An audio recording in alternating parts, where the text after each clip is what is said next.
Hey guys, hump day in full effect. Yes, Wednesday, and welcome to the Fox 5 Live Zone. I'm your host, Guy Lambert. Thank you so much for joining us. All right, a power-packed show coming up for you today. The latest on the conflict between Israel and Iran. President Trump refusing to say as to whether or not America will get involved. We've got the latest. Media mogul Tyler Perry, he's in a world of trouble. Apparently sexual misconduct. We'll break it down. And how about fashion model Bonita Aspen? Yeah, she's talking about skincare, and she'll do so right here on the Live Zone. But first, how about we talk weather, shall we? Tucker Barnes joining us right here on the LZ. Good to see you, my friend. Hello, good afternoon. Lots going on tonight. Yeah, the soccer game. We got soccer, we got baseball, we got bad baseball. Yeah. Nationals and the Rockies. Yeah, go figure. And the Nats still can't win. What's the deal there? Yeah. And we got a concert. That's right. Oh, Kendrick Lamar, I forgot about that. Yeah. Not like us. I'm talking about the other stations. Okay.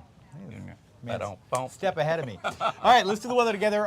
Here's the good news. It's going to be a hot, it's going to be a sticky, it's going to be drippy, it's going to be all those things, but it should mostly be storm-free by the time we do all those night events. Okay. Okay, that's why we mentioned them. I do think we have a chance for pop-up storms, but mostly during the afternoon hours. So, you know, concert time tonight, baseball, soccer. I think the soccer game doesn't start till 9 o'clock. We should mostly be in good shape. Hot and humid and pop-up storms out there this afternoon. All right, numbers this morning, 78 in Washington, 82 Dulles and Baltimore, featuring cloud cover at 76 degrees. I do want to mention we're seeing a lot of sunshine break out this afternoon across much of the area here. And it won't be long before we get sunshine here in D.C. What'll be interesting is we've got some showers out to the west. Will they develop into stronger thunderstorms? It's possible they will. You can see it for yourself, that line of showers up just west of Hagerstown. And with a hot, humid, very sticky, very what we call unstable atmosphere, it won't take a lot to drive some thunderstorms later during the afternoon hours. So just be ready for that. And again, if you know you're watching and you're working outside today, I know a lot of us work outside, make sure you're ready for those storms kind of earlier than we typically see them. We typically see them in late afternoon, early evening. I think they'll be more like mid-afternoon. Big picture, it's not even a cold front. The cold front's lagging out to the west. That gets in here tomorrow for our Juneteenth holiday. We'll be in the low 90s tomorrow with additional showers and storms. Friday looks beautiful. And then the big story around here, guys, is going to be the building heat. Building. The 6 to 10 and 10 to 14 day all feature temperatures that will be well above normal. See the darker reds there? That's indicating where they have the most confidence of above normal temperatures. And guess what? We're right in the heart of it. Okay. Bullseye, right in Washington, D.C. Next week, we could be talking about several days, 95 to 100. Oh, my gosh. With a heat index over 105. Oof. We know the drill in the summer. We do it every year, but that doesn't mean we're ready for it every year. So just, you know, make sure that you are thinking about some pretty extreme heat around here early next week. Sunday, 96. Monday, Tuesday, upper 90s. 90 with a few pop-up storms this afternoon. Oh, my gosh. I guarantee you I'm jumping in the pool next week. Guaranteed. Good, and I want to invite you to your pool because I have a bathtub. Tucker Barnes. Yeah. Won't join you there, buddy, with all things weather right here on the Live Zone. Guys, if you haven't already done so, make sure you download the Fox Local app and take your weather on the go. All right, guys, some of the stories we're following this afternoon. Mayor Muriel Bowser is proposing an expansion of D.C.'s juvenile curfew to address youth violence during the summer months.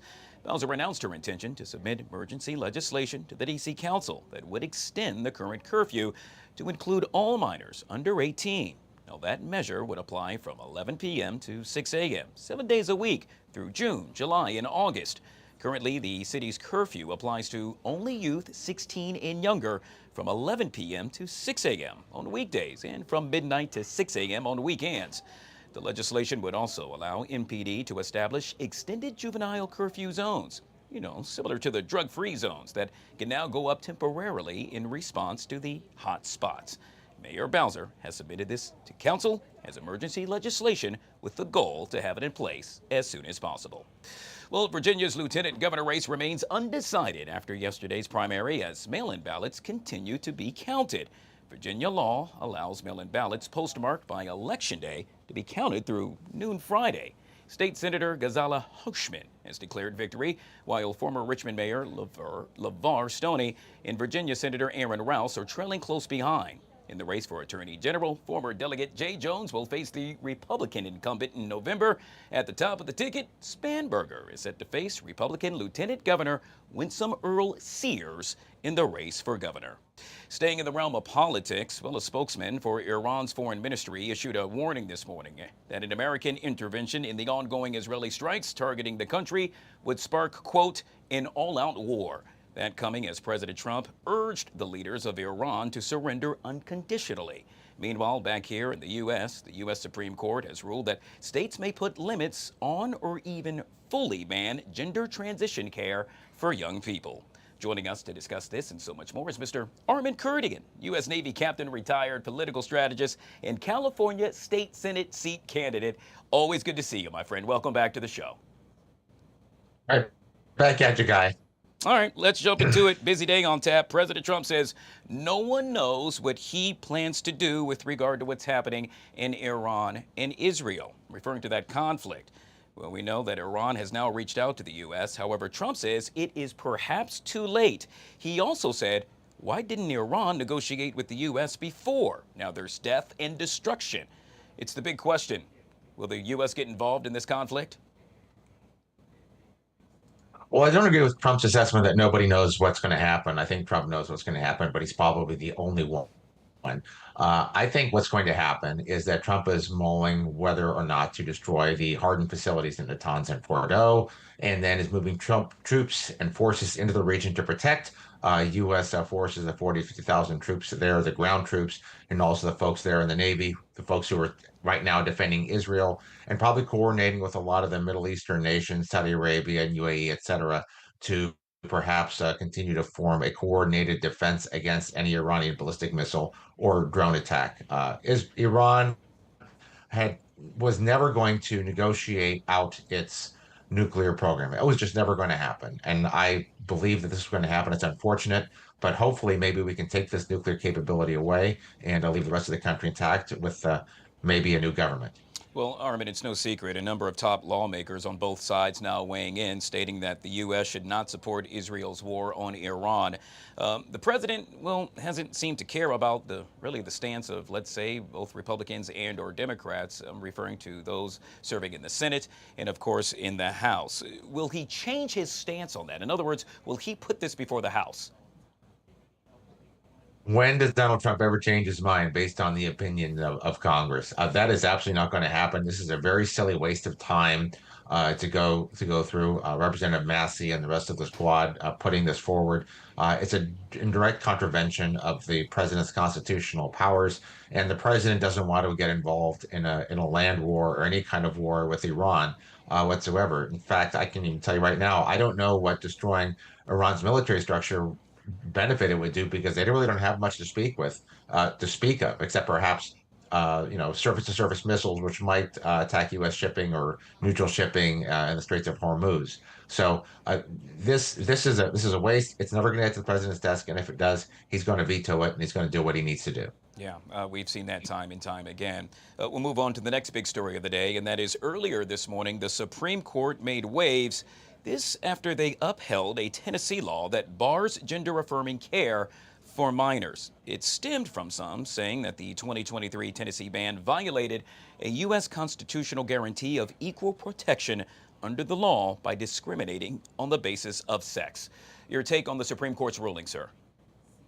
This is absolutely the right decision. When you want to think about equal protection under the law, how about the protection of the kids who might be influenced or might be convinced or might be subjugated by folks around them to go and, take some of these medications? I mean, they're so concerned about these kids. Instead of giving some mental counseling, their first inclination is, well, let's give these kids some drugs, some surgeries. And how many hundreds of kids have had to detransition or have seen their lives ruined by this kind of justice side of evil behavior? So this is really kind of sick and twisted of what some folks want to do to our kids. This is the right decision. We got to protect our children from this kind of influence. Yeah, I got to tell you, it's really interesting. A lot of folks were awaiting that decision, and it's finally happened. I will be, or I am very curious as to what the Democrats' response will be, and/or those that have stood on the other side. Speaking of Democrats in this case, I want to make reference to former President Barack Obama warned last night that, well, the country was dangerously close to allowing its government officials to act in the sense of a dictator, saying that, well, the Trump administration has delivered, well, let's just say controversial remarks and/or rulings, and perhaps that is not necessarily the right path for the good old U.S. of A. Your response to that, sir? This is about the only talking point that the Democrats have left in terms of autocracy and tyranny. Where was this talk when schools were getting shut down, when businesses were getting shut down, when first responders were getting fired, 4 or 5 years ago, whatever you might think of COVID and other issues, or collusion with the media, is what as we saw happen over the last 4 years. Obviously, free speech is important, and our democratic principles in our constitutional republic are vital. It's what's made our country successful for the last 250 years. But this talk is simply there to rile up the base. It's not convincing anyone who doesn't already disagree or not like Donald Trump that they're actually right. Perhaps if this talk were to go away, we actually move forward to try to solve some of the nation's problems instead of attacking one another, name calling and all the political violence that we've seen, we might be getting along a lot better. Mr. Curtigan, we know that Governor Tim Walz has now condemned the assassination of former Minnesota House Speaker Melissa Hortman and her husband as politically motivated. But questions remain about the suspect's political affiliation. Regardless, whether he leans on the right and/or leans on the left, one thing is for sure: violence motivated by politics should not be prohibited, or rather allowed, within this country. Absolutely. Whatever this guy's political motivations are, it's completely unacceptable. We've seen a little bit more of a, sadly, a kind of a normalization that political violence might be acceptable. We've seen a lot of folks who only condemn political violence when it doesn't fit their particular ideology, and that has continued to enhance or maybe increase what we've seen. The rioting in the streets, the violence against political speech in our campuses, the violence against folks out in the streets who are out there campaigning for their candidates, firebombing of GOP headquarters there in New Mexico. This is not what a free society should be doing. You want to talk about autocracy and tyranny and harkening back to what we've seen from some of the world's worst regimes. That's what's actually happening right now in this country. And every elected leader needs to come out in unison, say this is not acceptable. We need to tone down the rhetoric. We need to stop personally attacking each other, and we need to start debating ideas instead of calling each other names, which I think a lot of the American people are sick of.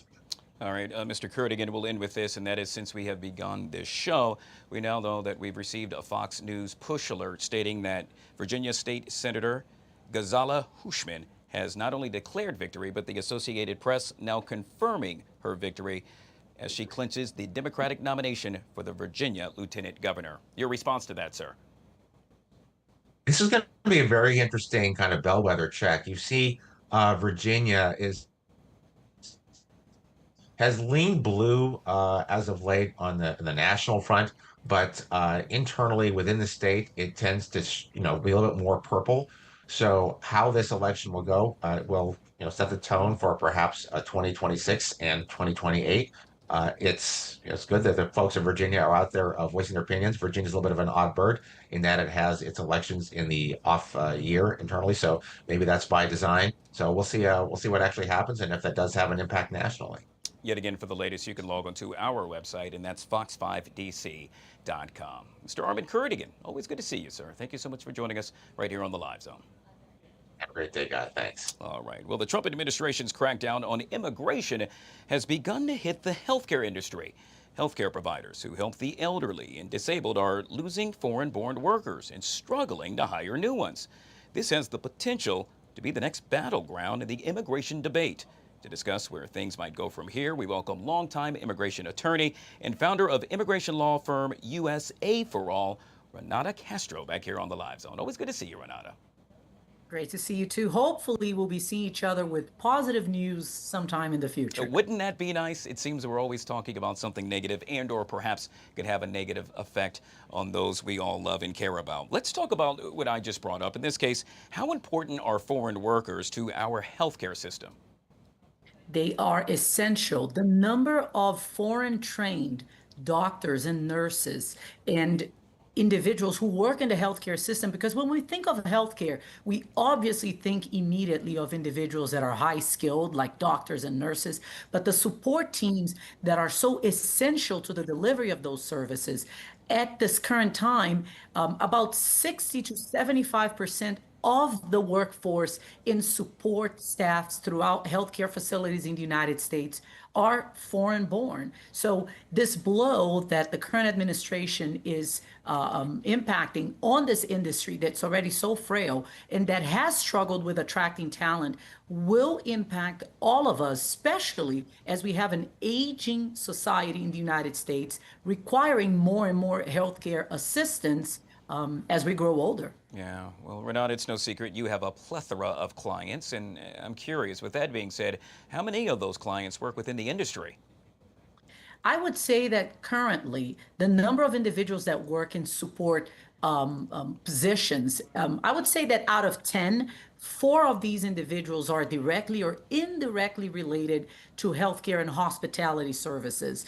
A large number of individuals in construction services. And when we think of construction, we have to think of large structures being built, hospitals, assisted care facilities, all these facilities that allow the delivery of quality healthcare services. So anything that's being done currently has an impact on the healthcare industry, but also President Trump has the opportunity to change the narrative. And the reason why I say that is because there are specific programs codified in American law to allow foreign trained individuals to get a green card more expeditiously, not to benefit migrants only, but also to benefit the American people who need these services. It will take the stroke of a pen and some goodwill on his part to recognize and take action on this need for the American people. So, Renata, would that be, in your mind, the only way to really carve out an exception to targeting health and home care workers? I don't think it's the only way, but I believe in winning all the battles that we can win. I don't think that the country is ready, and when I say the country, is the legislative body of the country is ready to have a discussion about immigration reform. I recently saw a video from George Bush, father, discussing the need for immigration reform. And this was decades ago, and we're still having this same discussion without much action. However, I think that the American people and the House and the Senate recognize that there is a need and an opportunity for healthcare facilities to legally employ those who are willing and trained to work. So why not carve out, and it won't take much change in the legislative process that we currently have. It would take, in some cases, the favor of the Department of State allowing, for example, dreamers who are nurses to go abroad and receive a visa with a specific pardon, which the Biden administration tried to do. And it was kind of a botched delivery because it was at the 11th hour of his term, but it's still available. And I believe that this is something that both Republicans and Democrats, no matter where people lie on their political position, would be behind this and support this kind of immigration decision favoring healthcare workers. You just made mention of the president's term. We now know that is, I just counted, and quite honestly, I used my fingers, 6 months now into the president's second term. With that being said, your overall take with how he has cracked down on immigration?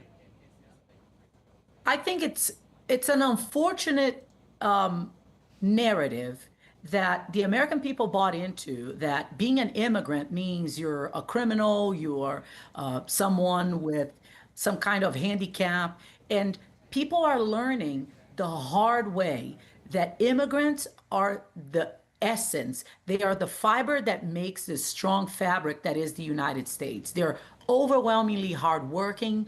They are pillars of the community. They create jobs. They are people who come here, like myself, no money, no language skills, and they make something out of nothing. And if that's not the essence of what the United States is, I don't know what is. Now, those that were in favor of criminals being deported are now realizing that being an immigrant is the crime that people are being deported for, and they're taking a stand against it. But I just hope that this administration realizes that this is going to cost us, the American people, a lot more than we have to lose, and they decide to do something before it's too late. Immigration attorney and founder of immigration law firm USA for All, Renata Castro, joining us yet again on the Live Zone. Always good to see you. Thanks for having me. All right, guys, we'll take our first break. On the flip side of that break, the latest with regard to the conflict surrounding Iran and Israel. Harley Lipman, foreign policy expert, joins us next, right here on the Live Zone.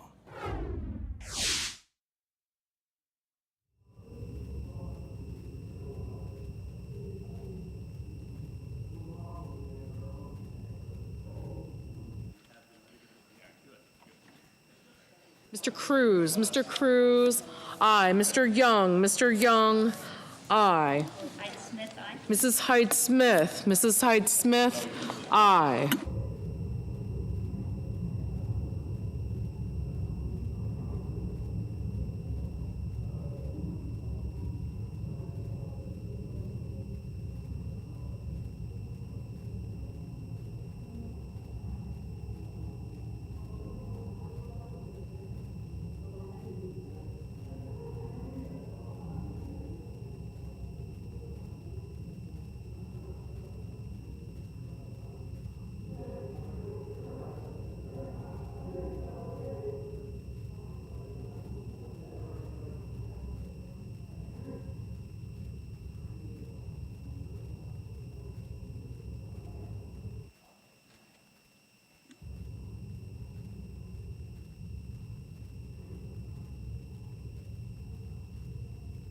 Ms. Cantwell, no. Mr. Blumenthal, no.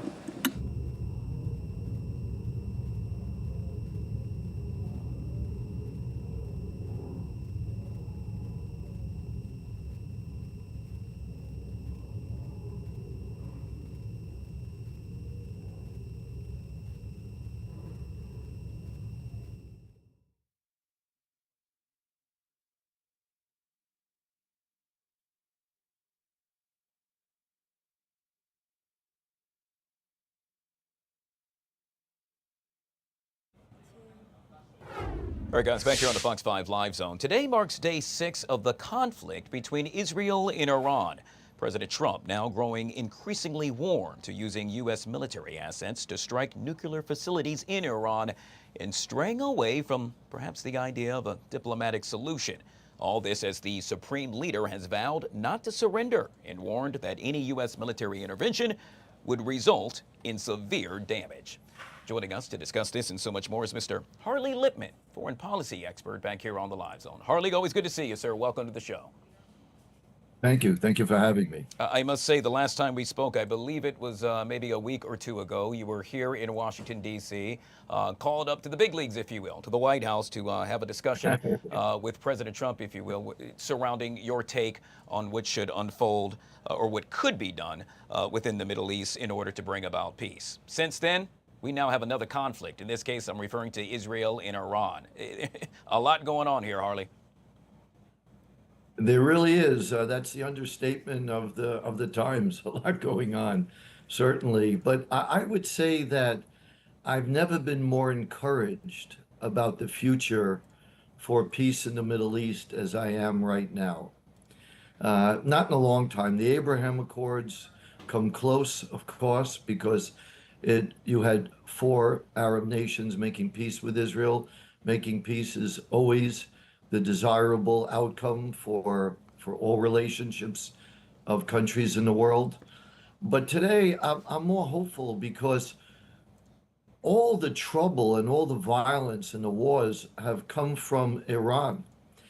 And interestingly, they have not suffered the consequences of all their activities as the center of world terrorism. Number one, not number 6, not number 20, not number 2. They are the number 1 world center of terrorism in the world.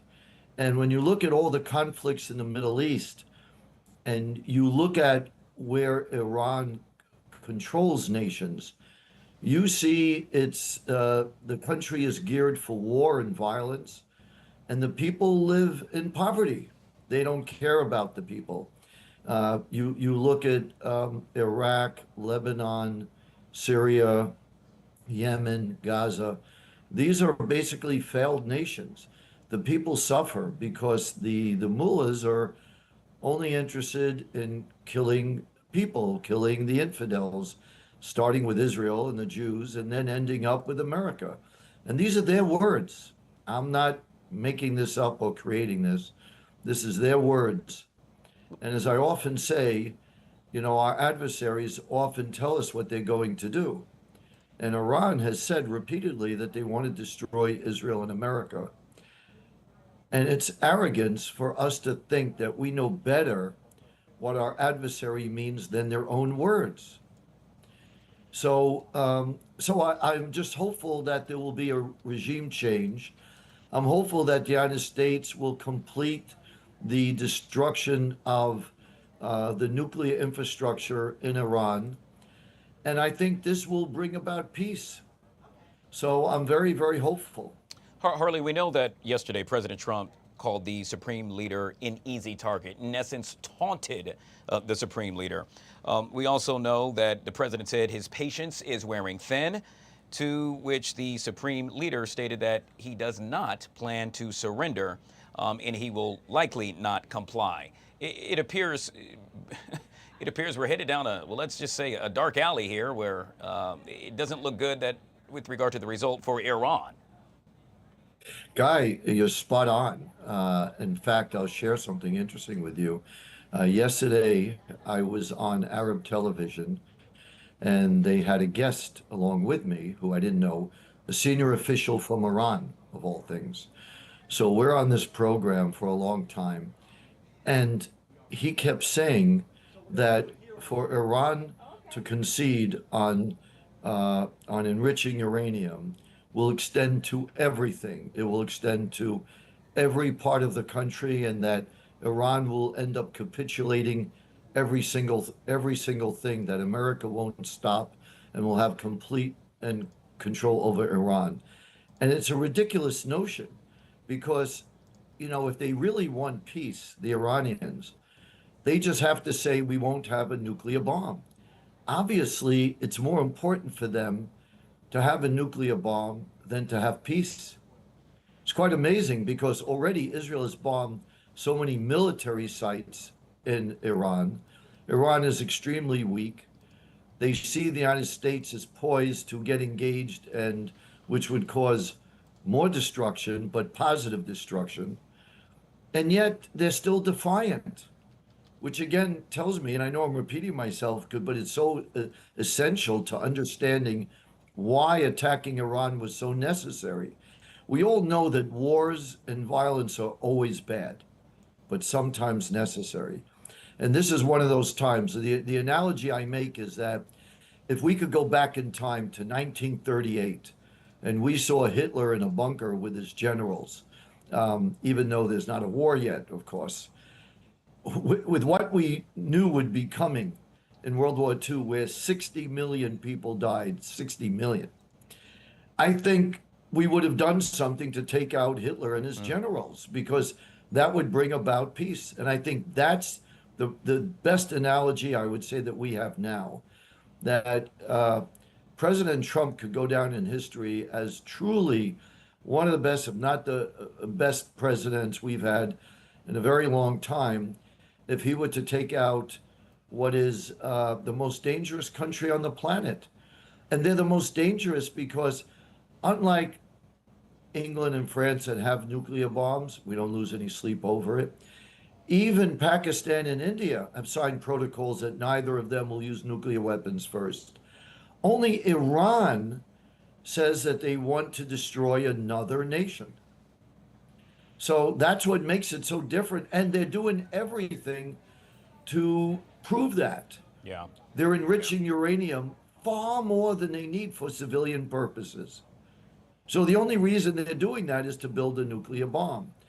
And Israel, after October 7th, which was a defining moment for them, realizes that deterrence is not enough, that they can't take the risk of being complacent as they were with Hamas. Israel was completely caught off guard because they didn't think Hamas meant it when Hamas said they were going to murder every man, woman, and child in Israel. And when Hamas began to do that, slaughtering every man, woman, and child that they could get their hands on when they crossed the border into Israel, I think Israeli leadership had an epiphany where they realized that they had to address their enemies proactively and not wait for Israel to be attacked, because with a nuclear bomb, it would be too late. Well, one thing's for sure, Harley. The world awaits to see what President Trump plans to do surrounding the conflict between Israel and Iran. Mr. Harley Littman, foreign policy expert. Thank you so much for your time, Harley. Always good to see you, my friend. My pleasure. Thank you for having me. All right, guys. It is now the bottom of the hour right here on the Fox 5 Live Zone. Up in New York City, the highly anticipated trial of hip-hop mogul Sean Diddy Combs continues somewhat. Combs has been accused of sex trafficking by force, transportation to engage in prostitution, and racketeering conspiracy as part of a blockbuster federal indictment originally filed back in September of 2024. Joining us now with the latest is Jessica Lettingham, trial attorney back here on the Live Zone. Jessica, always good to see you, my friend. Always fun to see you too, Guy. All right, let's start with the big bombshell of the day. About 30 minutes ago, I checked to see what the latest happened to be surrounding P. Diddy, and I see this big headline, and it states, "Court adjourned for today." What the heck is going on? I believe that means that the prosecution has rested. I know that's what we were getting at, but I'm sorry if I say that wrong, but I'm pretty sure that the prosecution rested.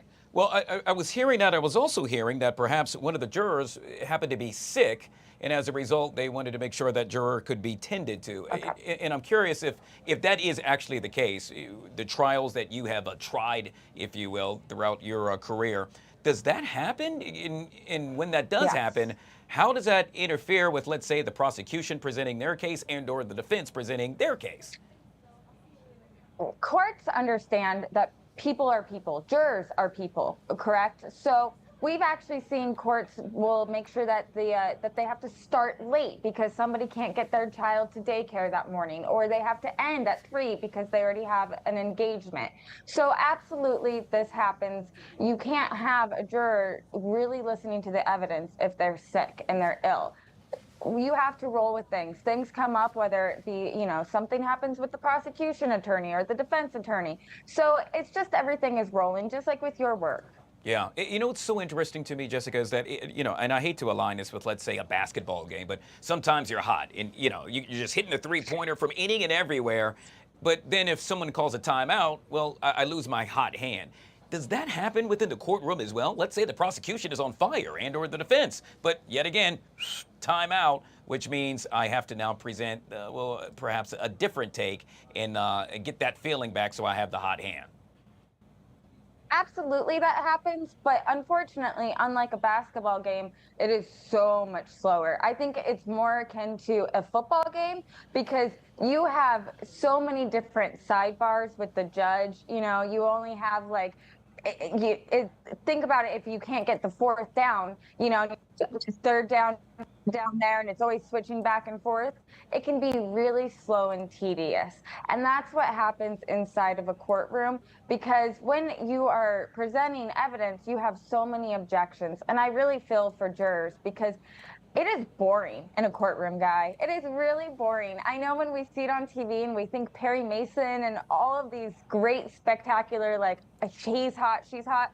It's not like that because there's so many different objections. Yeah, it's boring unless you happen to be the defendant. I guarantee you. It's definitely not boring, I would argue, perhaps being in that position. All right, Jessica, so let's go down this. And I know this happened a couple of days ago, but I wanted to get your take because you do this oh so well. And that is, we know that 2 days ago, the prosecution sat the jury down. Of course, they were obviously already seated. It's to my understanding they had perhaps headphones on, and then they were shown portions of the freak-off videos. Now, we have always heard about these videos. We've been told about them. We've read about them. But at this point, we now know that the jury has seen at least 30 to 40 seconds of those videos. Was this, in essence, the bombshell, the big shabam, if you will, for the prosecution? Is this what they waited for? Well, we actually found out yesterday they got even more time, where I think they even got 15 minutes of freak-offs, and it wasn't the prosecution that showed them this yesterday, it was the defense. So they're really starting to see these videos. I don't think it is the bombshell for the prosecution, because the defense is bringing in even more videos in, showing of how Cassie, presumably showing Cassie and Jane, you know, feeling it, right? Having a good time. I think a bigger bombshell was actually yesterday when they showed the pictures of Cassie's eye and her injuries. It's really the physical bloodiness that this woman has gone through.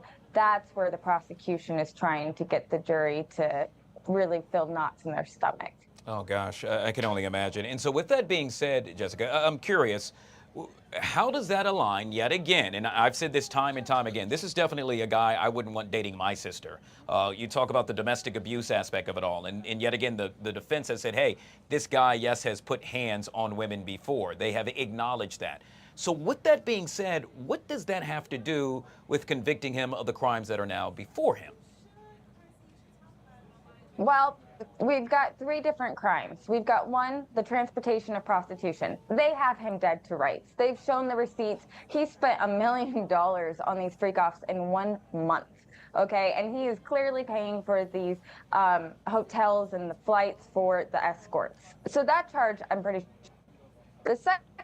The one that you're really alluding to here is that there's 2 counts of sex trafficking, one towards Cassie and one towards Jane. And this one is completely in the hands of the jury. I actually feel that the defense should have tried to get more women on the jury, because from what I hear, because I talk to people about this case all day and I know how I feel about it, a lot of women actually don't even see this as sex trafficking either, because a lot of women and men are seeing this, well, this was the price they were willing to pay for the fame and the glory and the money. So I think that it's really hard for the prosecution to say he was sex trafficking his 2 girlfriends when there's clear evidence. Things like such as Cassie saying, well, who else would I date? Jay-Z is taken. Yeah. It's really hard for them to get 12 jurors to convict him of sex trafficking. Truly interesting. It's just all mind-boggling to me. We'll end with this, Jessica, and that is, as you stated, we know that the prosecution is set to arrest its case sometime in the near future. We were expecting, to your point, today, tomorrow, and or possibly Friday. That might now lead into next week because of court being adjourned today. Once that happens, it's now showtime for the defense. One thing, if they should really push, and I know you just touched on it, is there anything else perhaps they should really push in order to make sure that, well, P. Diddy does not spend the rest of his life behind bars? Absolutely. I think that they really need to make sure that that racketeering charge goes away. And I think it would be pretty easy if they bring the bodyguards on and they show that Capricorn Clark was lying about being kidnapped, and that the other assistant, Mia, was lying about the sexual assaults. I think that trying to bring employees that loved him, that enjoyed it, is really where they need to go with this. I don't think they're too worried about the trafficking charge with Jane. The trafficking charge with Cassie, that's the one that's really hanging over his head. All right, there you have it. Yet again, Jessica Lettingham, trial attorney, joining us right here on the Live Zone. Always love having you on the show, Jessica. Thank you so much for coming on. Thank you, Guy. Have a good one. You got it. All right, guys, we'll take a quick break. On the flip side of that break, producer Chris joins us. The sizzling topics coming up next, right here on the Live Zone.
All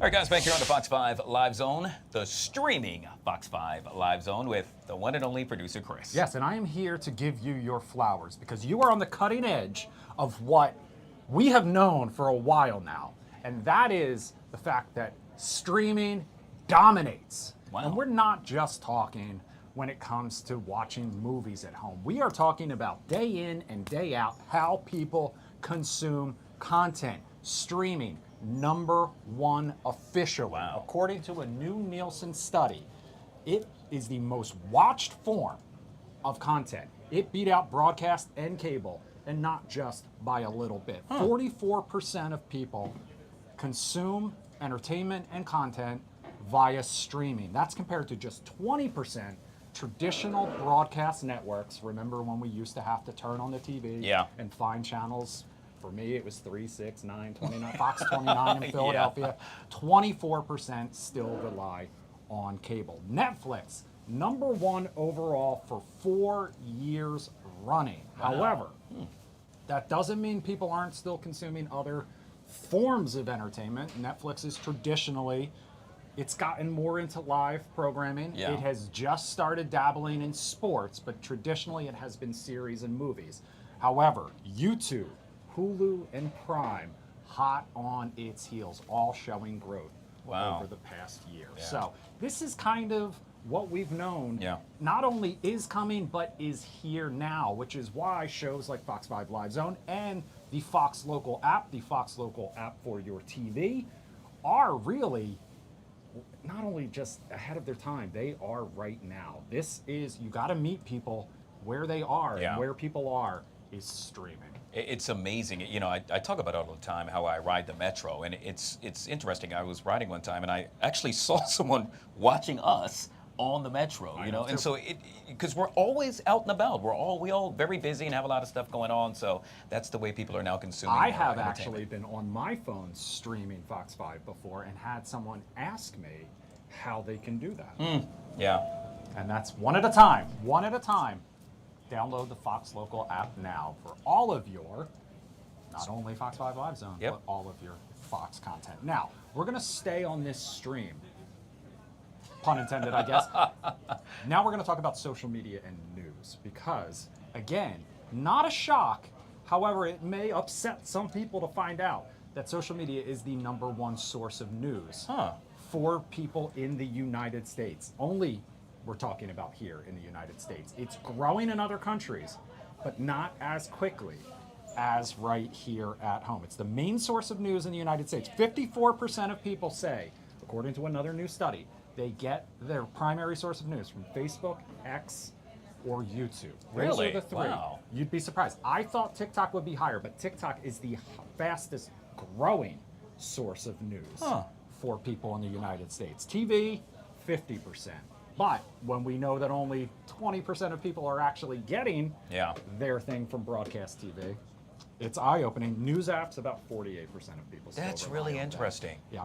Joe Rogan and other influencers are some of the most popular, but not only most popular, but also just most visible when it comes to these sort of things. The danger in that is it has become, and a lot of people like Joe Rogan and a lot of people don't, but misinformation is out there. And as a result of social media, it's much easier to stumble across it, whether you meant to or not. Like I said, TikTok, the fastest growing source of news. AI bots, close behind, and they're only going to get more popular. Wow. That is, wow. Sheesh. It's not surprising. Yep. It can be a little scary, especially in an industry that still relies on, two-level authentication when it comes to facts and stories and things like that. How easy it is for just anyone to put information out there and how quickly it can spread. So as a news consumer, as a social media consumer, you have to basically question everything these days. Credibility is key. Credibility Otherwise, is key. I'm not going to watch. You have to tune into trusted sources again, brings it back right here to the Fox 5 Live Zone. To your point though, with regard to YouTube, it's so interesting.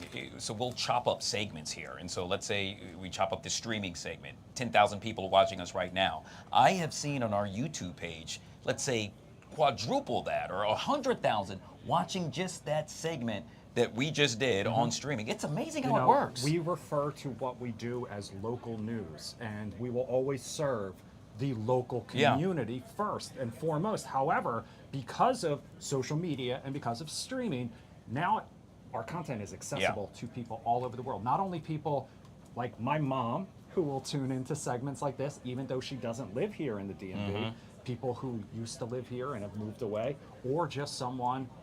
Compelling stories touch everyone. Yeah, and it's amazing. As a result, like you said, the content that we produce here can be seen by anyone in the world.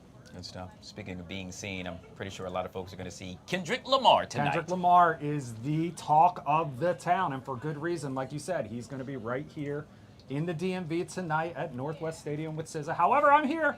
I'm not the expert on Kendrick Lamar. I'm not the expert on this next person either. There is someone in this building who is our expert, and I think you know who it is. That is Mr. Tom Fitzgerald, because we are talking about New Jersey's own The Boss, because he is getting his own biopic. You know this is all the rage in Hollywood right now, and the first trailer for Springsteen, Deliver Me From Nowhere, dropped today. Jeremy Allen White, you know him from The Bear. He is playing Bruce Springsteen in this movie. It is directed by a guy named Scott Cooper, who is known for other movies in similar genres. You see him right there, his name.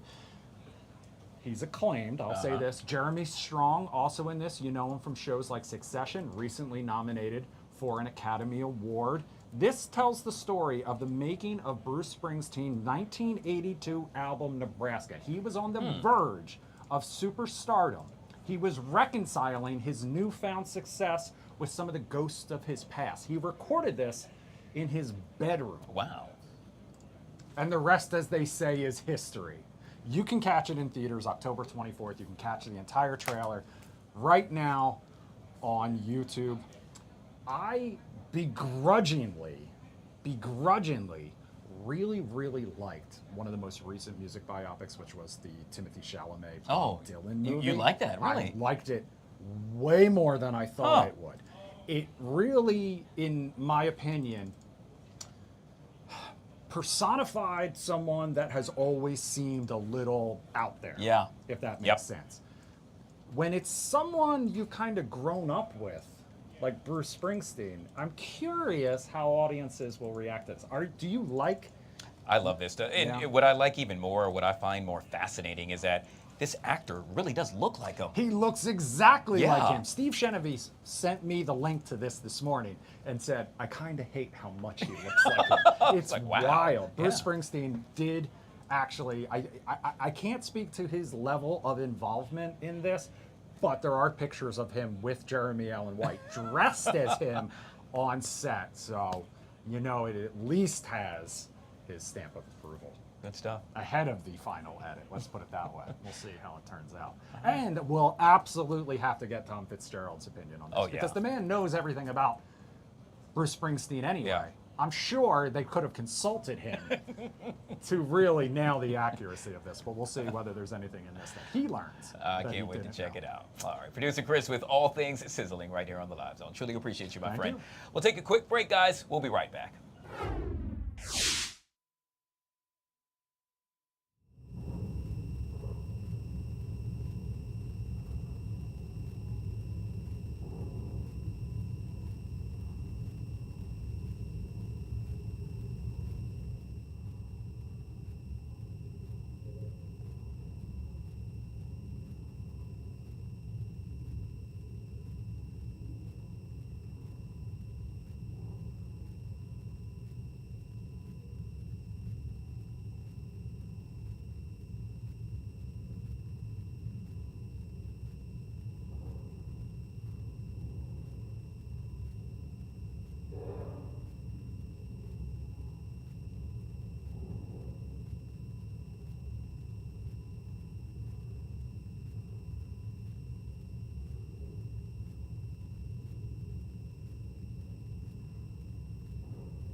Ms. Cortez Masto. Ms. Cortez Masto, no.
I know, yeah.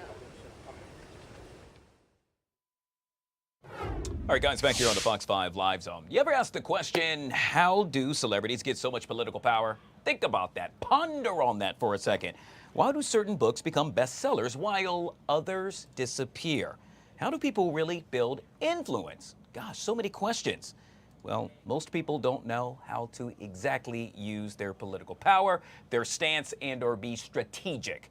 That's not the case with my next guest. I'm referring to Juanita Tolliver. You see, she's a political analyst and most recently an author.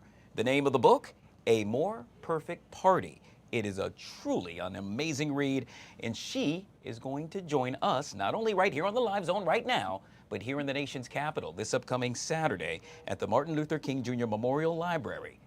Juanita, welcome to the show. Good to see you. Good to see you. Thanks so much for having me. I got to tell you, I am so excited for you to be here. First of all, I am such a fan of yours. Second of all, congratulations on being such an amazing author. And third, do tell us about this amazing book. Yes, this book is all about how the first Black woman to star in a network sitcom tag team with the first Black woman to serve in Congress and run for the Democratic nomination for president. And in doing so, Diahann Carroll leveraging her network to introduce an entire new audience to a campaign that they otherwise hadn't heard about. Shirley Chisholm, of course, did not have the big budgets of other Democratic primary candidates who were running in 1972, but she was someone who was eager to connect with the people, and Diahann Carroll saw parallels in their careers and in their work as two women who carved through the steel of discrimination, racism, and sexism to chart brand new paths and show the public about what was possible. So Diahann Carroll said, come on over. I'm just going to invite a few friends. But those friends were people like Flip Wilson and Berry Gordy and Goldie Hawn and Huey P. Newton.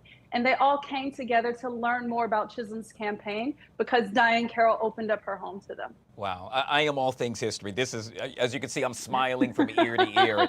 There's nothing cooler than hearing the little stories behind the scenes, if you will. And I would assume that while doing your research, there are so many things that perhaps maybe didn't make the book that, oh my gosh, I didn't know that actually happened. Can you share with us at least one of them? Yes, I can share one of them with you. For example, the way I structure the book, I open up each chapter with a change maker. And so for the celebrity activism chapter, I chose Harry Belafonte.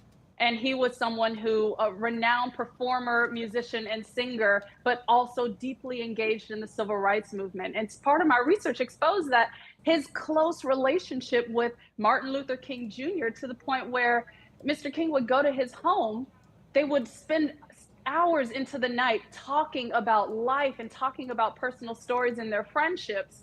And then he would then go back to the work down south. And so it was just interesting to find out these personal relationships and the respite that leaders were able to provide for each other in the comfort of their homes, similar to Diane Carroll and Shirley Chisholm. Harry Belafonte did that with Martin Luther King Jr., and it's something I'm looking forward to exploring more in the future. Yeah, this yet again is just so cool. I'm curious, and perhaps it wouldn't be fair for us to equate, let's say, some of the stars of today to who would be there today. Do you see where I'm going with this? It wouldn't be fair to even align any star today with the folks you just made mention of. Right. I feel like there will be a huge range of individuals there today, especially young people. And I'm thinking about people who are breaking barriers in their work. So someone who comes to mind immediately is someone like Chappell Roan, for example, and her gender expression and her identity.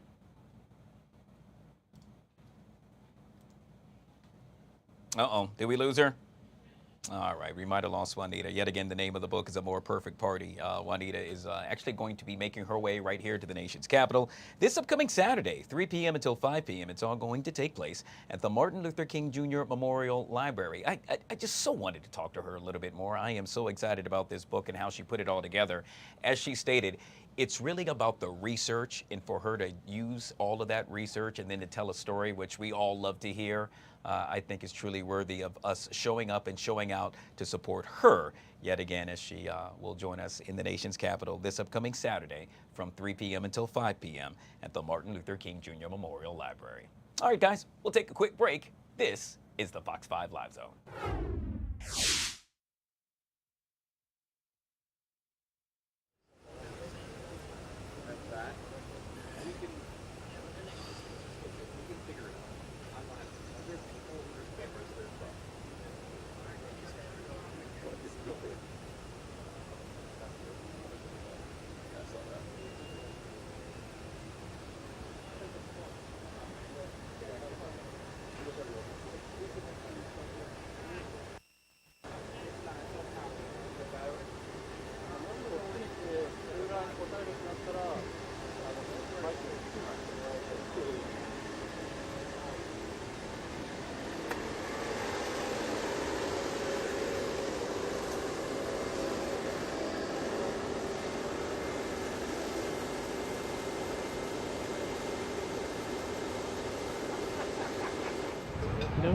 You know, you should be taking pictures of this. This is Torok. Huh? Should be Torok. Where is he? Do you like it? Yeah. I haven't finished it yet. You're lukewarm. It's dragged out. I'm thinking about Oh, they have a game up there with alumni? That I would actually see. I'm going to go. I'd pay to watch that. I'm going to go up there early and then bring her home for Thanksgiving.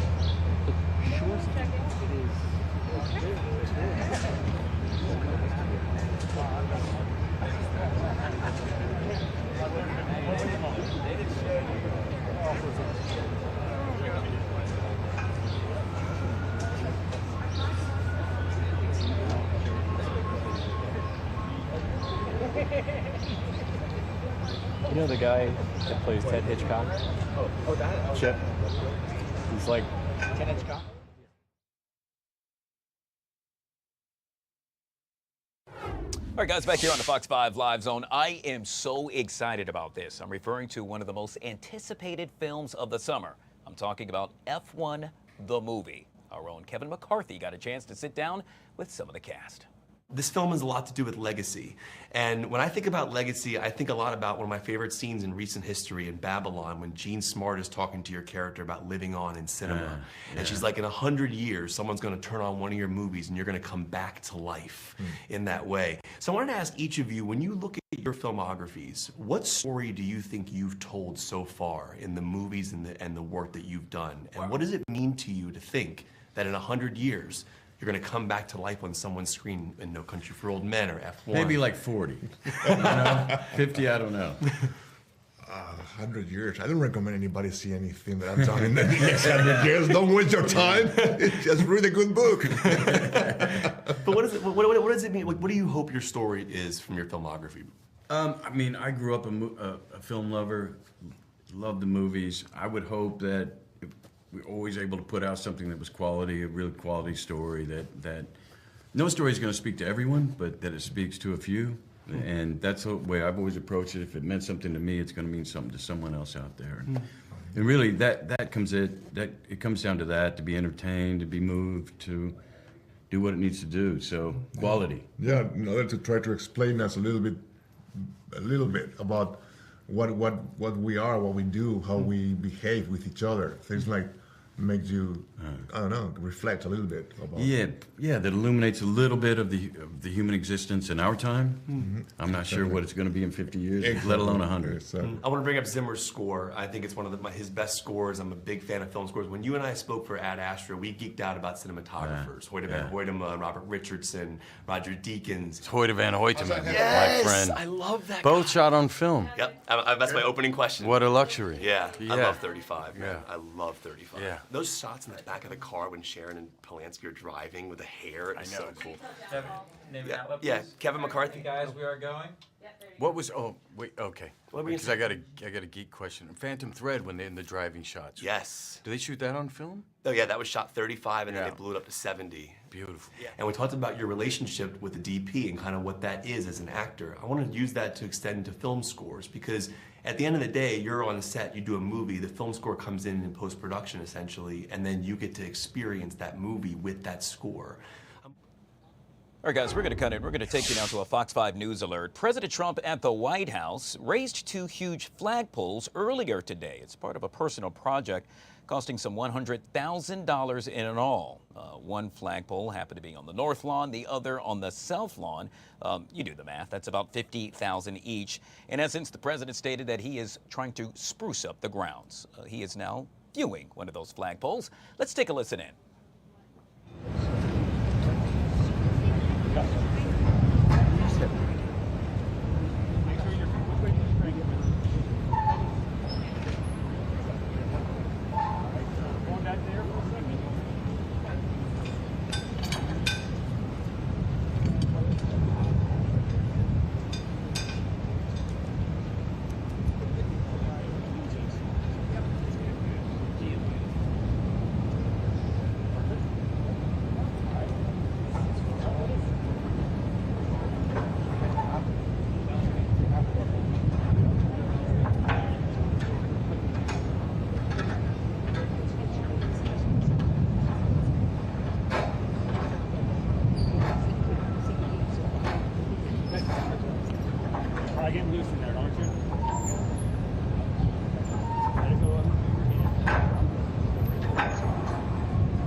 Mr. President, will you take some questions?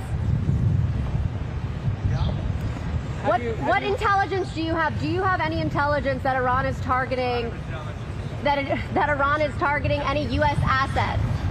We're doing very well. Thank you. Thank you, everybody. Yes, Caroline. Thank you, Fred. Thank you.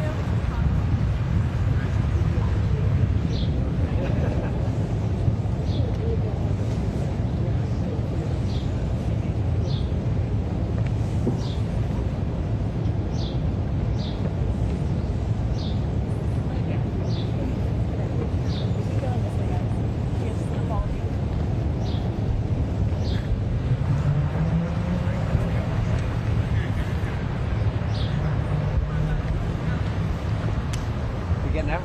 Okay.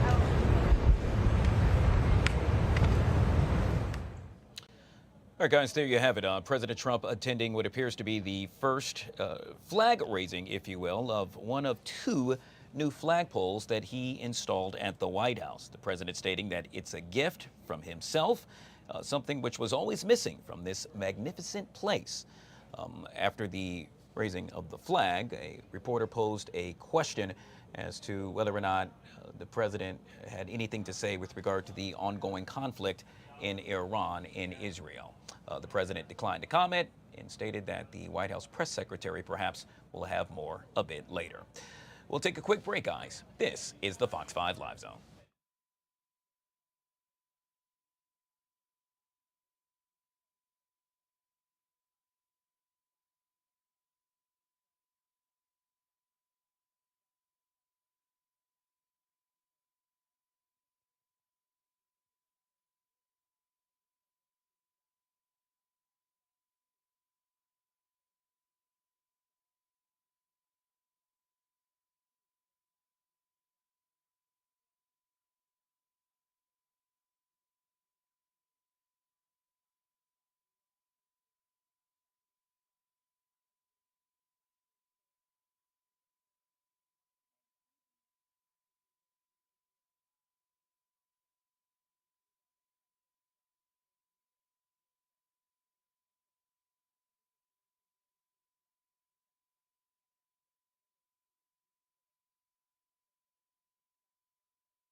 All right, guys, back here on the Fox 5 Live Zone on a Feel Good Wednesday. Time we do a little celebrity dish. Poet Taylor joining us from WPGC Midday Shenanigans right here on the LZ. What's up, my friend? The early Juneteenth, Guy. I couldn't wait to see your handsome face. Oh, I couldn't wait to see you as well. Hey, by the way, as you know, we were just covering the flag raising at the White House, so we're a little bit behind. I know you're on the radio. Do we have you for 10 minutes, or do you got to run? You are good. I'll be talking about where kids can eat free in about 10 minutes on PGC, like all summer long. So you got time. Always got time for you, my international man. Well, thank you, Poet. You're making me blush. Let's jump right into it. You know who else makes me blush? Beyonce, if she happened to say hi to me. In this case, the Beehive is buzzing after Beyonce seemingly confirmed another tour is on the way. After wrapping up the London stop of her Cowboy Carter tour, Beyonce posted on Instagram thanking the city and ending the post with, quote, "Holla at you when I come on tour again." Fans believe she's referencing her upcoming Act 3 Error, the final installment of the three-part Renaissance project. Word is, it may very well be a rock album. What are you hearing about this, Poet? I'm hearing that Act 3 is indeed a rock album. She is here to claim all the things that were taken. Look at that. right in time for Juneteenth. I also feel like we just love Beyonce and we just thinking that's what it is.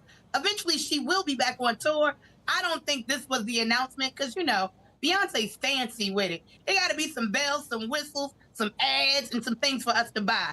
So I don't think this is it, but I do think this is the teaser that we might be in for a little something extra come next year, and I'm here for it. I'm here for her show in DC come July. I got my outfit. I'm ready. Hey, which show are you going? We'll talk about that off air because I'm going too. But I don't. We'll talk about it. Maybe we can both take an Uber together. That way I could cut down because the price of that ticket, woo! Yeah, I'm going to be trying to collect it for a long time. Money. Anything. I'm here for it, guy. We're going to talk about that offline. We're going to talk about that. Hey, real quick, though, and you just heard me make mention regarding the price of that ticket. So she just finished this tour, made over, I believe, $200 million, and yet again already talking about another tour. This seems to be the ticket. I mean, if you want to become a billionaire, just become famous and go on tour. It's that easy. Okay, so I'm planning my tour. It's called Bacon Bits Live, Midday Shenanigans Live. I'm going to figure it out. But Beyonce needs to make this money, and here's why. Because we ain't really buying all the other products she's pushing. But the other thing that people don't know is that for every city she's gone into for the Carter Cowboy Tour, she's actually reached out to nonprofits and given away tickets to folks who may want to be in the building, but right now their pockets can't handle that. And I feel like I want to make sure we elevate that while talking about how much should be in our pockets. Which also reminds me to ask now if somebody wants to be my concert, like sugar daddy or mama. I'm Well, Poet, I was going to ask you to pay for it, but yet again, we'll talk about it off air. Expect a call from me later on this afternoon. Hey, let's move on to Tom Cruise. Apparently, finally, yes, finally, getting an Oscar. 35 years after his first nomination, Poet. And it's not the only one with regard to star-wise who will get an Oscar. Tom Cruise has been nominated for an Academy Award 4 times, and now, well, he's going to get that hardware. He's one of a handful of stars selected to receive an honorary Oscar statuette at the annual Governor's Awards. Dolly Parton will also be recognized for her decades-long charitable work. Others receiving Oscars include choreographer Debbie Allen and production designer Wynn Thomas. This is great news for all of them. About that because the honorary is kind of like everybody gets the participation trophy, and maybe because I've never been nominated for an Oscar, I don't know, but I feel like if it were me, I would really want one in conjunction with the work that I've done for the work that I've done. I don't know, like I'm happy that they're being recognized, but every time somebody like gives somebody an honorary something in their field, it just feels like it's really kind of to pacify me and not because you see me. Where's the real Oscar? Like for real though. Like, where's the real recognition of Dolly Parton and Debbie Allen for all that they've done for decades? For real, though. So is this for them, or is this to say that they there so you get Guy Lambert talking about it on the Fox 5 Live Zone? See? Yeah, you got a good point there. I tell you, though, I think what's most shocking for me is that Tom Cruise will arguably go down as one of the best actors ever. And to think that he's never walked away with one of those little golden statues, it's hard to fathom. I just can't believe that. No, it's not. He'd probably made somebody mad who was in the running for checking off boxes. And you'd be surprised at the things that people harbor. Because if we're sitting here asking, how has Tom Cruise never gotten an Oscar? Like, never, ever, ever, ever, ever? It seems like somebody got a vendetta. You ain't invite them to a premiere. Or maybe you dated their daughter and you quit them. I don't know. Well, if we're talking risky business, perhaps I can understand. But if we're talking, let's say, Top Gun Maverick, hey, I mean, perhaps that was Oscar-worthy. Who knows? High five going out to him for finally getting that Oscar. All right, Poet, we'll end with one of the big stories that a lot of folks are talking about, not only in Hollywood, but right here on the East Coast as well, and that is Tyler Perry facing these horrendous allegations of sexual assault and harassment. In a lawsuit, an actor claimed that Perry used his power to cover up the abuse. Now that actor, Dixon, seeking $260 million in damages. An attorney for Perry says the lawsuit is hogwash. Gosh, this is really troubling, Poet. What say you about it? So, I had to do some deep digging. He didn't release receipts, but the receipts go back almost 5 or 6 years. And it's them in conversation. And it seems kind of sad. Because it seems like borderline of what me and like some of my homegirls be texting, how we be talking when we be feeling like we're in a very comfortable space. The second thing a lot of us are looking at who are like fans of Tyler Perry work This is almost verbatim one of his storylines off the Oval. So no way. I don't know what to believe at this point. If you go and you watch the Oval and you see what his character has been up to, it reads very closely like what we're witnessing right now. And I don't know. In this day and time, I find it very hard to believe that somebody will openly walk into a situation that could backfire like that. I'm also looking at Tyler Perry just pouring into the culture at the BET Awards, making more black millionaires than daggone near anybody. So how did this come about? I want to do more digging. Then when we check in again, I'm gonna have more like info. But I am an innocent until proven guilty type girl, and this one just smells just a little rickety to me.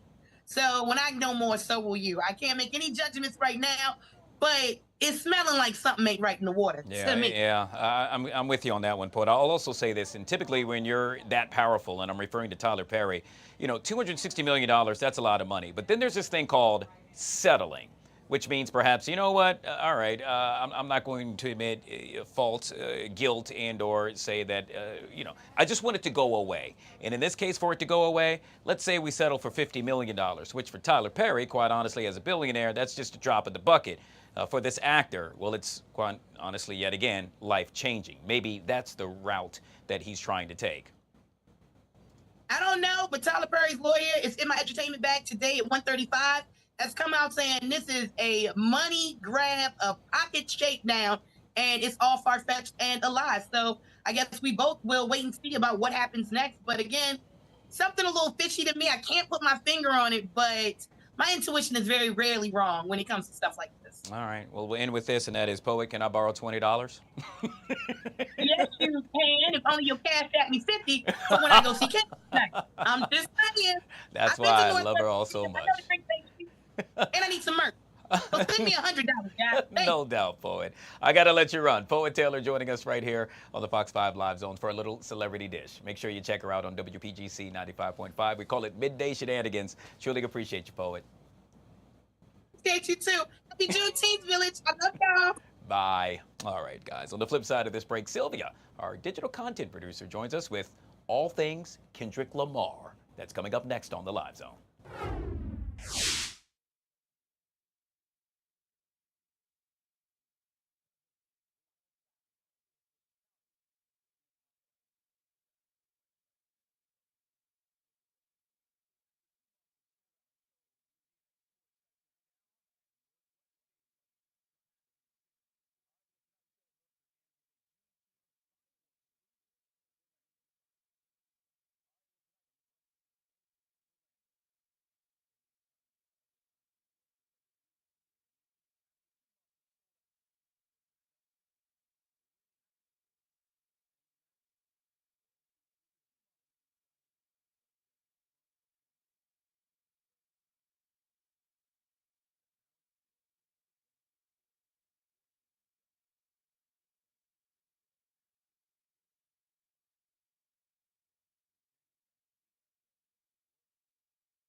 All right, guys, back here on the Fox 5 Live Zone. Sylvia, our digital content producer, joining us. And, well, I got to tell you, with all the other digital content producers, they not like her. Hello, that's what I like to hear. So, of course, we're talking all things Kendrick Lamar and SZA, but before we get into it, our Stephen Graddick actually has a little more for what we can expect on their final stop in the DMV tonight. I'll toss it to Stephen. After 2 months of sold-out shows, the GNX Tour touches down at Northwest Stadium. Capacity 62,000 for the grand finale tonight at 7 p.m. Well, the trek celebrates Lamar's surprise album, GNX, his fourth straight project to debut #1 on Billboard 200, moving more than 319,000 units in 1 week. Well, fans can expect a 2-hour, 5-act production. Recent set lists opened with back-to-back bangers, whacked out murals, Squabble Up, then pivot to SZA's 30 for 30 before closing with classic hits like Humble and All Right. The tour's buzz is undeniable. The GNX Tour handle has trended at the top 5 on X after nearly every city, racking up more than 200 million impressions. Doors open at 5, but Commanders officials urge fans to use Metro at the Morgan Boulevard station or prepay for parking. Expect heavy traffic on the Beltway starting mid-afternoon. Inside merch ranges from $45 to $150. Limited edition Juneteenth jerseys also available. With Lamar coming off of a Grammy buzz and SZA fresh off of 3 top 10 singles, tonight's show caps a tour many critics already call this summer's must-see ticket. They not like us. They not like us. They not like us. And if online whispers are true, Kendrick may film tonight for a tour documentary. One more reason to keep those phone batteries charged. Tickets on Ticketmaster are officially declared sold out this morning, but resale prices still start at $180 for 400-level seats. The concert ends with a Juneteenth fireworks salute over Landover. Wow, that's a very yet again Stephen Graddick from Good Day DC, telling us all things surrounding Kendrick Lamar. That was cool. Yeah, literally. I mean, I'm shocked that today is the last day, because I remember I was back here and we were talking and I was saying the tour was coming to the DMV. Yep. I was announcing the tour dates, and to walk in this morning and be like, wait, today is the day. It's like the today day. is the final stop on their U.S. tour, but then they will be overseas in Europe for additional dates that are taking place. Okay. Now, I know Stephen mentioned that some of the tickets are sold out, but I was actually looking online and I saw on different sites there were still tickets available. Nosebleed tickets kind of ranging in the 200 prices, and some floor seats that are available that are at $1,000.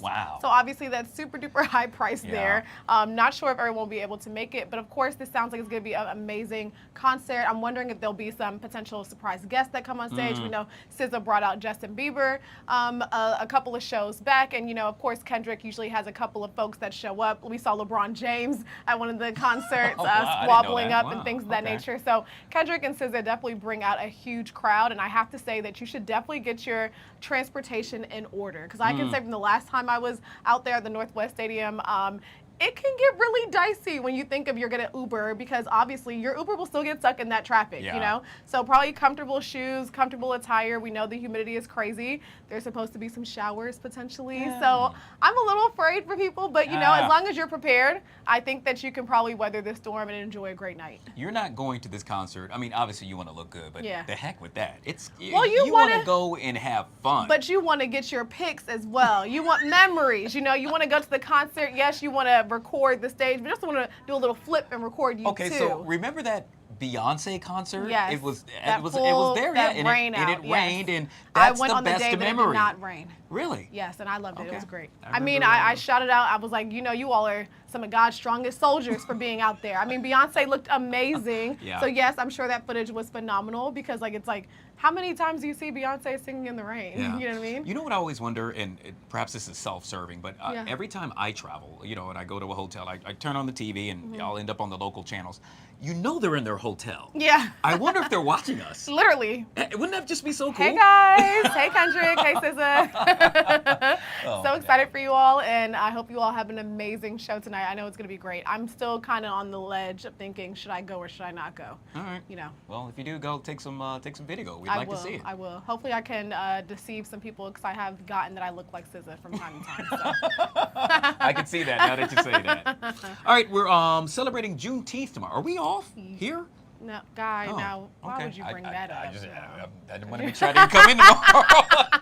Because that would be I'll be awful. here. That would be awful. That we would be will awful. be here tomorrow. That's happened yes. to me before. Yeah. Oh so. gosh, that's terrible. Well, we are celebrating Juneteenth tomorrow, and when we have federal holidays that come up, there are some things that people should keep in mind, like what is open and what is not open. So a lot of banks will be closed tomorrow. Mail delivery also closed tomorrow, and government offices also closed. Now, when you think of different stores and shopping centers, there may be some that are open. They may have different change hours, but it'd be best to check ahead of time because there will be some changes in what is open and accessible to everyone tomorrow. Be sure to check our website, fox5dc.com. We have a full article up that has more details on what you can expect and different ways to celebrate Juneteenth as well around the that's city. really awesome. You do an amazing job with putting all that together on our website. I would also add that Metro tomorrow, I believe, is operating on a Saturday schedule. That's right. That affects me. Yeah, I take the Which Metro. is really interesting too, thinking of the people that are still having to go to work, having to make those adjustments. But you know, we're from the DMV. We always have to figure out ways to go. There's always switches and you know things that happen. So. Extra 5-minute wait, no big deal. Oh, no big deal at all. There you go. All right. Yet again, for all the latest information, log on to our website, fox5dc.com. Appreciate you, Sylvia. Of course, anytime. Thank all right, you. Guys, we'll take a quick break. We'll be right back.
All right, guys, back here on the Fox 5 Live Zone. So when it comes to the phrase, a party with a purpose, you've heard that before.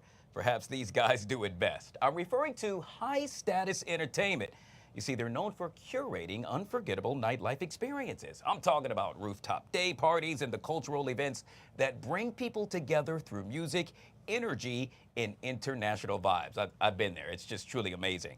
Well, recently, they've teamed up with Good Projects as they reach a goal to raise some $10,000 to support summer camp and tutoring for local kids. It immediately resonated with these guys. And who am I making reference to? Darren Strawn, David Abram, co-CEOs of none other than High Status Entertainment. What's up, guys? Good to see you and welcome to the show. Hey, how you doing, Guy? Nice What's going on, Guy? Appreciate you having us, man. I appreciate you all hopping on. I think a little birdie whispered in my ear that one of you, or maybe perhaps both of you, are out of the country. We'll get to that later. In this case, I want to talk about all the things that you all are doing. First and foremost, when it comes to entertainment companies right here in the D.C. area, I got to say, not only are you all, in my opinion, new on the scene, let me finish, but you all have taken over in a major way. Meaning, forget the new part, you all are the entertainment premier group. What does that mean to you? Honestly, it's a lot of responsibility, and we definitely don't take it lightly. But it is a lot of hard work that goes into this stuff behind the scenes. And honestly, we're kind of just still on the happy to be here type of tip for the most part. Yeah, it's interesting because I've attended several of your events, and the cool part about it is, although we're all strangers, everybody's family. It's like, and it's like you're at the family reunion and everybody's just having an amazing time. Yeah, we really appreciate that. We really strive for that to be the case. You know, we try to build a huge community with high status. So a lot of the folks, you know, it's our community. We talk to them still. We talk every day to a lot of folks that come to our events. Yeah. So we love hearing that. Thanks, guys. I'm going to tell you, though, what separates you guys from all the other entertainment groups, and that is what you all want to do by way of giving back in a major way. In this case, I'm talking about good projects. $10,000, that's the goal with regard to what you all are trying to raise so that, well, let's say kids can actually further their education with regard to summer camp and tutoring. Guys, at what point did you say to yourselves, you know what, I know we're successful, I know we don't have to really look back, but I want to do just that. How did that come to be? So we've been trying to do that from the start. You know, one of our original events that we were doing was the Link Up event. Our first time doing that was like a couple years ago, 2 years ago when we just started. And we did a few of those where we, you know, try to help folks get jobs. We have recruiters at those events. So now we're trying to do a bigger impact with For the People Fest. You know, I live in DC. Good Project Summer Camp is 10 minutes from me. So, you know, we felt like this was perfect for us. Yeah. Yeah, and then just being able to be able to, you know, let kids come back to summer camps and stuff like that don't really have a lot of places and things to do in the summertime. A lot of people complain about, you know, the kids just being around and hanging out, you know, in different places in different areas. So, you know, being able to send them a lot more of them to summer camp definitely helps, and hopefully will help, you know, in the grand scheme of all of those issues sometimes in the summertime. Yeah, but it's no secret. A lot of these kids look like both you and I, and so they're now looking at you guys, and they're saying, wow, look how successful these guys are, and look how they're giving back as well. What does that mean to you to know that, guys, let's just be real, you're role models now? I think it means a lot, right? Like, we don't take that lightly. We try to, you know, show them exactly how they should act and, you know, just talk to them, right? Treat them like they're individuals just like us, so that they know that they're respected and very important people. All right. Well, with that being said, let's make sure that we can continue to fight and make sure that folks show up in a major way. It is Juneteenth weekend, and there is a plethora of things going on this weekend, but I would argue all roads lead to high-status entertainment. What you guys got going on? So Thursday night, we have a roll bounce skate party. We were trying to do, you know, one of our favorite Black movie themes, roll bounce. Friday night, we are at a Black-owned nightclub called Park 14th. Saturday, we are doing For the People Fest at the Bullpen. You know, we're giving away some free food sponsored by Yard Jerk, which is Darian's catering company. We are sponsored by Patron as well, and we're giving back to Good Projects DC that day. Saturday night, we're at 12 Stories, and then Sunday, we're doing a rooftop party at Arlo, which is another Black-owned company that's here in the DMV. So we definitely try to hit home with it, definitely trying to pour back in our community as much as possible with this For the People Fest. And I feel like it's important to do that. I mean, a lot of, you know, times, you know, we ask from our, you know, customers and people that come to our events, you know, to pay stuff sometimes, but it's always good to be able to take that and give it back to the community as well. So we were just purposely trying to do that, especially for a Juneteenth weekend, and we hopefully can do this, you know, yearly and, you know, create bigger and bigger impacts as the years go on. Well, guys, you all are definitely making a mark within our community and definitely making a mark with, yet again, those kids that are looking up to you saying, you know what, one day I want to be just like them. Truly appreciate all you've done for the DMV area. We've been speaking with Darian Strawn, of course, David Abram, co-CEOs of High Status Entertainment.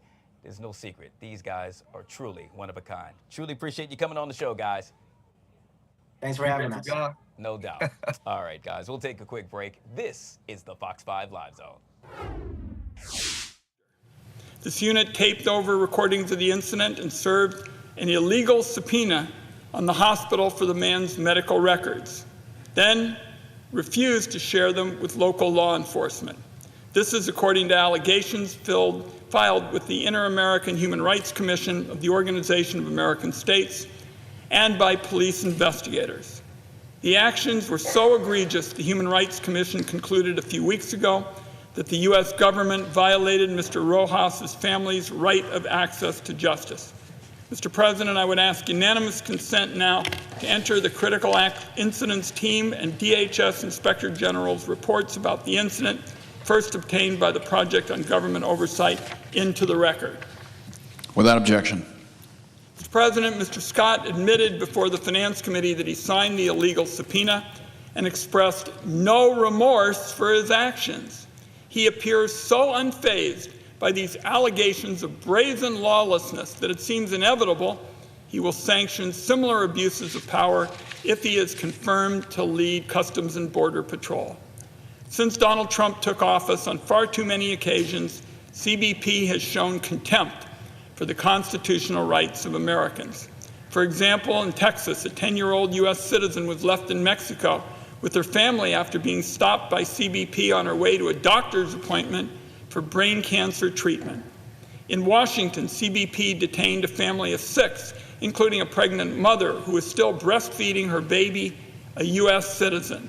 CBP held them in a windowless cell for 24 days. They had no access to due process or ability to contest their detention. In Arizona, a 19-year-old U.S. citizen with intellectual disabilities who has difficulty speaking, writing, and reading was arrested by CBP and charged with illegal entry. Despite being an American, CBP kept him detained for 10 days. Mr. President, there are countless gut-wrenching stories like this. Courts have already raised concerns about CBP's inability to uphold the Constitution. Mr. President, I'm of the view that America needs strong enforcement at the border to protect our people against criminals and drug traffickers. But that does not have to come at the expense of violating Americans' constitutional rights. Our country does not need a border agency that indiscriminately violates the rights of Americans, or one that feels like it's above due process and above the law. That doesn't make our country safer. It only leads to corruption, more wrongful arrests, and more wrongful deaths. Americans do not need to choose between security and our rights. We can have both, just as Ben Franklin said many years ago. I fear that confirming Mr. Scott will make our country less secure and less free. For that reason, I strongly oppose this nomination. I yield back.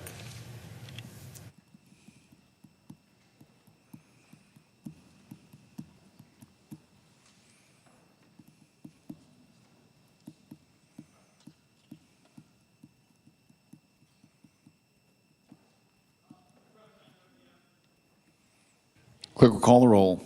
Ms. Alsobrooks.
All right, guys, back here on the Fox 5 Live Zone. Earlier today, President Trump took part in a ceremony at the White House, raising not one but 2 flagpoles that he gifted to the nation, each costing about $50,000. You do the math, that adds up to about $100,000.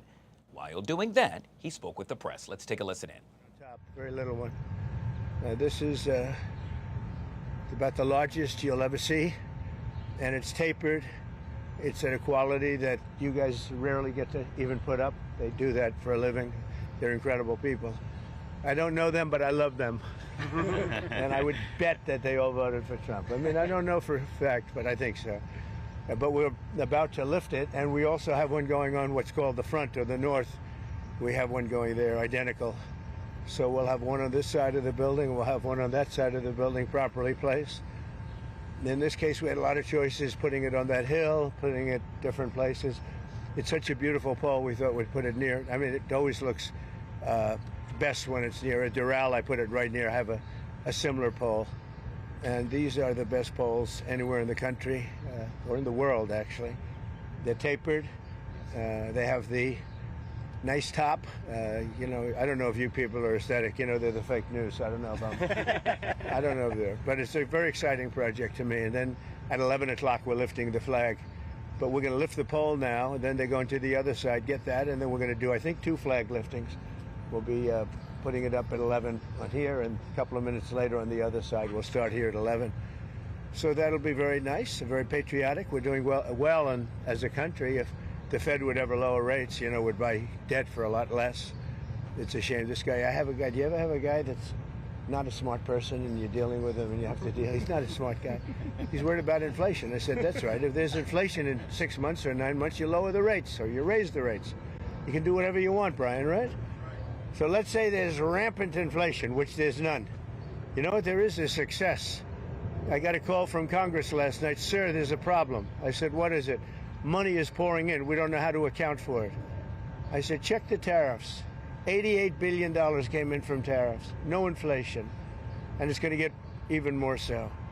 I know what I'm doing. So we have a stupid person, frankly, at the Fed. He probably won't cut today. Europe had 10 cuts, and we had none. And I guess he's a political guy. I don't know. He's a political guy who's not a smart person, but he's costing the country a fortune. So what I'm going to do is, you know, he gets out in about 9 months. He gets fortunately terminated. Biden, I would have never reappointed him. Biden reappointed him. I don't know why that is, but I guess maybe he was a Democrat. You know, I got great advice from Mnuchin on this one. Great advice. But he's done a poor job. So we have no inflation. We have only success. And I'd like to see interest rates get down. Now, Biden did a lot of very short-term debt. So we have short-term debt coming due. And because of this guy's rates, you know, if he'd lowered a point, I'd pay about a point less. Then if he'd lowered 2 points, I'd pay about 2 points less. And that's for 10 years, 12 years, 15 years, 5 years. It's hundreds of billions. It's even trillions of dollars that we're going to lose because of this too late. I call him Too Late Powell because he's always too late. I mean, if you look at him, every time I did this, I was right 100%. He was wrong.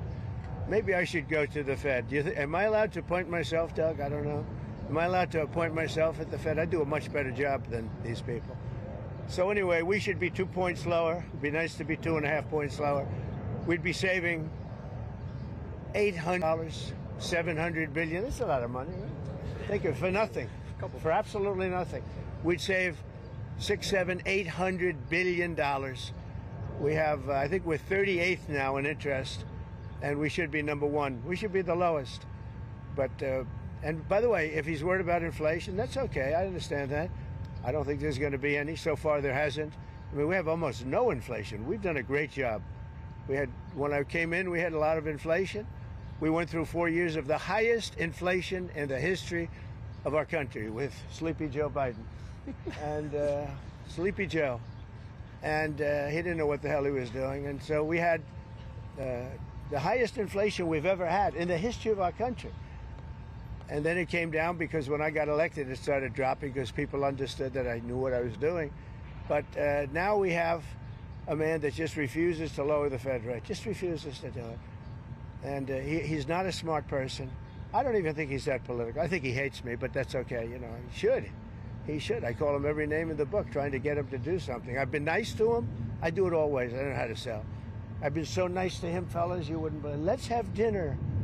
Too late. I'd call him too late. Come on, too late. Let's have dinner. I do it every way in the book. I'm nasty. I'm nice.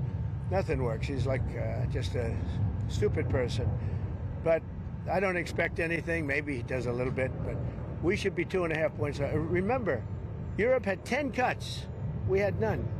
We're paying more rate, more interest than a lot of European nations that can't carry our suitcase. I'm going to be nice. There's another expression. You know what the other expression, can't carry your, you know what it is, but I shouldn't use it in front of the fake news.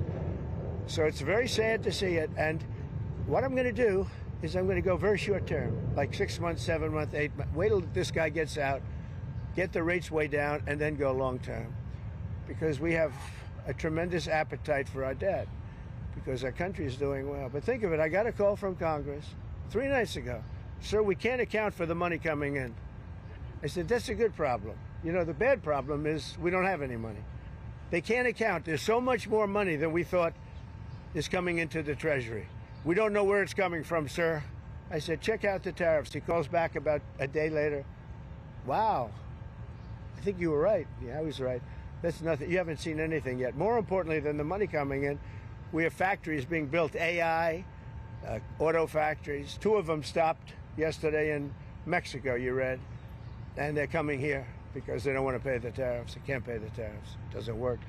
So I just want to wish you a lot of luck with the new flagpole. We have 2 of them, and we're going to do this one now, then we're going to do the other one. 11 o'clock or so, we're going to have a flag raising, which would be great. And I got to get these guys back to work. They're making a fortune. They're standing around making a fortune. But remember this, somewhere in this group is somebody that is going to captivate some movie producer. Not Harvey Weinstein, but somebody else. Harvey's seen a better day. So it won't be Harvey, but it'll be somebody. And it'll say, that guy is perfect for a movie. And you're going to become a star, and your friends are going to call you, and you won't even return their phone call anymore, you know? Because you say, what do you do for a living? I put up flagpoles. I'm not even going to talk to you. I'm a big movie star. So some way you have that. Anyway, let's have a good, they call it a lifting. They also use another word, but I'm not going to use that word. You know what that is? The word, it starts with an E. You know what the word is? If I ever used it, I'd be run out of town by you people. All right, so enjoy it. Doug, you're going to get some good. He's going to win another Nobel Prize, I think, for this picture. So maybe the flag will be even more exciting, but this is pretty exciting. That's some equipment, I'll tell you what. Look at that crane. That's some beautiful equipment. It's there's nothing like America. Have a good time, everybody. Have you been answered questions about whether you are moving closer, or you believe the U.S. is moving closer to striking Iranian nuclear facilities? Where's your mindset on that? I can't say that, right? You don't seriously think I'm going to answer that question? Will you strike the Iranian nuclear component? And what time exactly, sir? Sir, would you strike it? Would you please inform us so we can be there and watch? I mean, you don't know that I'm going to even do it. You don't know. I may do it. I may not do it. I mean, nobody knows what I'm going to do. I can tell you this, that Iran's got a lot of trouble, and they want to negotiate. And I said, why didn't you negotiate with me before? All this death and destruction. Why didn't you negotiate? I said to the people, why didn't you negotiate with me 2 weeks ago? You could have done fine. You would have had a country. It's very sad to watch this. I mean, I've never seen anything like it. It's so, you know, everyone thought it was going to be the reverse. I didn't think so. And I was telling them, you gotta do something. You gotta negotiate.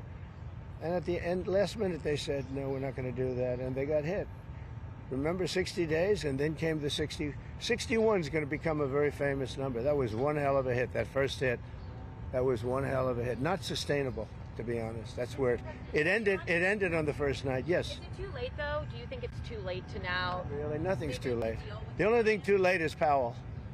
Powell's too late. Too late, Powell. Have the Iranians reached out to you, Mr. President? What? Have the Iranians reached out to you? Yes. And what did you say? I said it's very late. You know? I said it's very late to be talking. We may meet. I don't know. There's a big difference between now and a week ago, right? Big difference.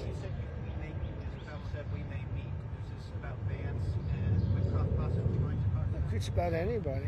They even suggested they come to the White House. It's a big difference. But they've suggested that they come to the White House. That's, you know, courageous, but, you know, it's like not easy for them to do. But they suggest, because I can't go now because of what's going on. I had to come back early from the G7, which was terrific, by the way, in Canada. Really terrific, good people. Is there a possibility of next week or sooner that Well, I don't know how much longer it's going to go on. I mean, they're totally defenseless. They have no air defense whatsoever. We've totally captured, you know, we've totally captured the air, Brian. Yeah, Mr. President, you've been fairly compassionate towards the Iranian people's suggestions. I know a lot of people from Iran, from New York, from Washington, mostly from New York. They're incredible people. They're smart, they're energetic, they can be difficult, but so can you. You know, no, they're great people, smart people. And those people are getting the hell beat out of them now. And it's really a shame. It's so stupid. It's so stupid. It's another one, you know. Russia, Ukraine is so stupid. Would have never happened if I was president. You guys agree with that, right? Would have never happened if I was president. Putin would have never done it. And I spoke to him yesterday, and I said, you know, he actually offered to help mediate. I said, do me a favor. Mediate your own. Let's mediate Russia first, okay? I said, Vladimir, let's mediate Russia. All right, yet again, President Trump speaking at the White House earlier as they raised 2 flagpoles, yet again paid for by the president, costing $50,000 each. Back here in the Live Zone with Cecilia with some of the stories we will be covering tonight on the, almost called it the Live Zone. There's so many and you zones know what, I heard and it too. I was like, yeah, Live Zone. on Lion. It sounded great to me. How are you? I'm good. How are you? I'm good. I'm excited about tonight's show. Yes. I'm all things skincare, believe it or not. Yes. Uh-huh. So walking out today might have been a little tricky, Oh Guy. my If it gosh. was for you, it was for me. Yeah. Because when I woke up, it was kind of overcast, rainy. Uh-huh. And then, so I put on my, I don't know what you'd call this, jacket of some sort, and I walked to work, and good God, it was so hot outside. Yeah. I had no idea. Yeah. Now, I think maybe a lot of people know, maybe a lot of people just disregard that you are supposed to wear sunscreen every single day, no matter what. If it's cloudy, if it's rainy, if it's thunderstorm, you're supposed to put on sunscreen. It'll wash off, Cecilia. But I'm curious how many people are actually doing it.